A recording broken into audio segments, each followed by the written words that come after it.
خلينا اسال السؤال مهم جدا. اولا انت عليك قضيتين، القضيه الاولى يقول امبارحه تصريح لك بان في الناصريه اكو مقابر تدفن بها النساء واكثر من 70، واليوم اعتقد النائبه علا الناشي مقدمه اخبار عنك، تمام؟ سمعت بها هذه الجزئيه الاولى. والجزئيه الثانيه شلون تردين على من يقول ان فتنه بان الدكتوره بان الله يرحمها كانت تريد أن تجر الجنوب إلى تظاهرات وإلى فوضى عارمة؟ أيضا أحد النواب صرح بهذا التصريح، شنو رأيك؟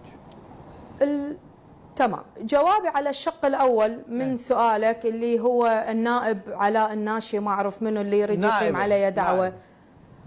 والله أنا أقول يعني كان الأجدر به أنه يروح يمشي بمحافظته وهو يعرف المقابر وين. عندنا تلال المنبوذات اللي هي في قضاء الفهود، شوية فوق من قضاء الفهود، وعندنا هذه المقبرة اللي هي موجودة قرب منطقة اللي بها سجن الحوت، عندنا تصوير عليها وعندنا موقعها الجغرافي. وأنا مرة محامية، أنا ما أحكي بدون ما أكون متأكدة.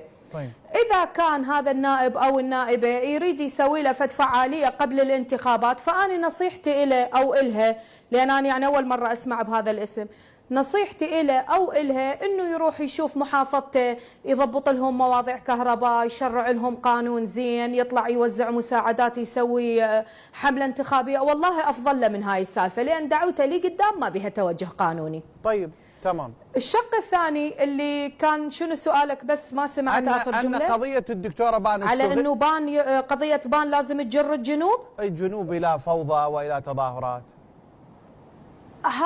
هذه نظرية المؤامرة اللي عايشين بيها جماعة الذباب الإلكتروني، اللي هم جاي يحاولون يجرون المجتمع إلى الطائفية وجاي يفشلون في كل مرة. لأن اليوم قضية المغدورة بان مو بس تعاطف وياها ابن الجنوب، تعاطف وياها كل عراقي شريف من الشمال إلى الجنوب، والعار والخزي على كل من يسوق إلى قضية بان على إنها قضية سياسية أو يتدخل حتى يدور بها لايكات أو يدور بها طشة. بنية قتلت بأبشع ما يكون بالإنسانية، بأبشع طريقة ممكن أن تزهق بها روح.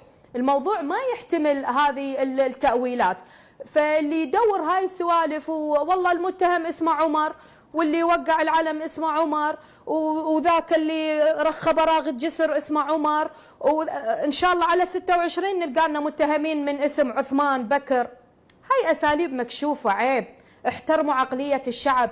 اليوم المواطن العراقي تعبان، المواطن العراقي اليوم مرهق، ما يعرف وين ينطي وجهه. أبسط أساسيات الحياة وأبسط الخدمات هو ما عنده. اليوم المرأة العراقية جاي تقتل ويمثل بجثتها ونادوا ولا تحين مناص. وين احنا نريد نوصل على مود الجماعة قاعدين لي؟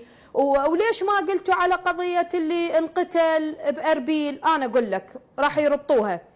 اي صح. الأخ اللي استشهد بأربيل أو اللي انقتل بأربيل الله يرحمه ويغفر له، خلال نص ساعة السلطات مسكت المجرم وسلمته للقضاء. خلال ساعة ونص هو دونت أقواله. خلال 3 أيام صعد محكمة.